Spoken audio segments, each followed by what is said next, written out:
I'm Bishop Greg Kelly, the Auxiliary Bishop of the Diocese of Dallas. A week ago on Friday, our Holy Father, Pope Francis, spoke these words to the world and to each one of us. We have an anchor. By his cross we have been saved. We have a rudder. By his cross we have been redeemed. We have a hope. By his cross we have been healed and embraced so that nothing and no one can separate us from his redeeming love. Pope Francis spoke these words from the middle of an empty St. Peter's Square on a rainy Roman night. And they were spoken to the world and spoken to the heart of each one of us. We have an anchor. We have a rudder. We have a hope. Jesus Christ, the Son of God, the same yesterday, today, and forever. Jesus, our brother, who left his Father's home in the heavens to come in search of us and to bring us home. And who went to the very depths of human suffering and humiliation, to the very lowest place, to find us and to bring us back. Though he was in the form of God, as St. Paul says, he did not regard equality with God something to be grasped. Rather, he emptied himself all the way to death on a cross. He went to the very lowest place so that in all of our lowest places we would fall into him, encounter him, be embraced by him. No social distancing here, no spiritual distancing. He is close to us. We have an anchor, we have a rudder, we have a hope. Only one, the only one we need, Jesus Christ, the same yesterday, today, and forever. The same in the midst of this storm. In this storm, in this crisis, he has not left us. In this darkness, he has not abandoned us. In this time of suffering and isolation, he has not forgotten us. He has not left us also without the means of serving him, stripped as we are of so many of the familiar rituals and customs and devotions and liturgies of Holy Week. We're stripped down bare. But he has not left us without what we need, because he is with us. And the Holy Father pointed out in his homily the two things that he's given us: prayer and quiet service.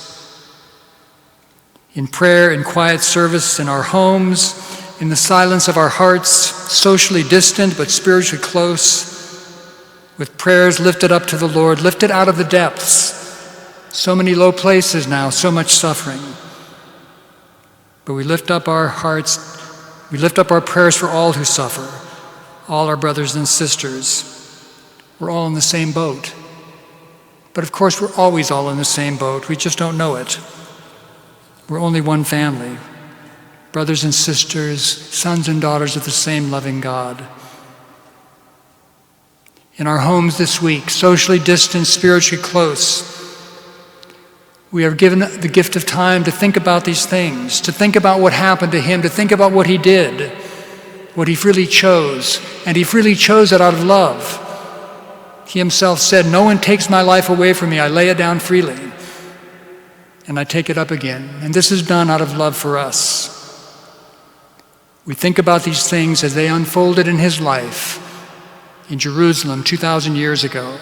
But this same mystery unfolds in our life now, because we are part of the body of Christ. And it unfolds in our life in these days and this week, this Holy Week, in new and dramatic ways.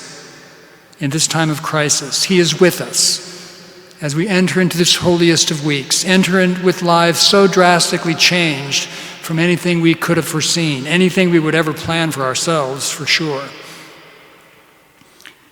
But we enter it with the hope that exists in our hearts, that is his gift to us. We enter into this with trust in him, trust that he is with us, that his providence rules our lives still, and that this providence is not something impersonal, not something generic, but this providence is concrete and immediate and personal for each one of us. He is with each one of us individually and all of us together. And it is important for us to remember that He has chosen us, and that He has chosen us to live in these times, to serve Him, and to rise to the challenge of serving Him now, not simply to mourn what we don't have, but to serve Him with the abundant gifts that He gives us in this moment. Because we are not only among those who live under His providence, who receive this as gift, we are called not only to believe in His providence in our own regard, but we are also called in this moment to rise up and to enact that providence, to be agents and instruments of His presence, of His power, of His love, of His justice to others, to our brothers and sisters in need. He has not left us without the means to do that. And He has given us gifts that He Himself sets before us in these days, even as we are stripped down of so many things. And so it is so important. It is His invitation to us to turn to Him, to go to Him. He is here with us, this man for others, for us, this man of sorrows. And we experience the sorrow in new ways in our own life, but it is a share in His. We are also called to share in His victory as the risen Lord of life, as the master of the universe. Even the wind and the seas obey Him. We put our faith in Him.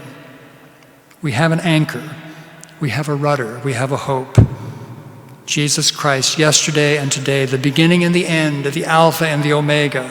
All time belongs to Him in all the ages, including this time and this age, these days, and us. We belong to Him. We have an anchor. By His cross we have been saved. We have a rudder. By His cross we have been redeemed. We have a hope, only one hope, the only one we need. By His cross we have been healed and embraced, so that nothing and no one can separate us from His redeeming love. Jesus Christ the same, yesterday, today, and forever.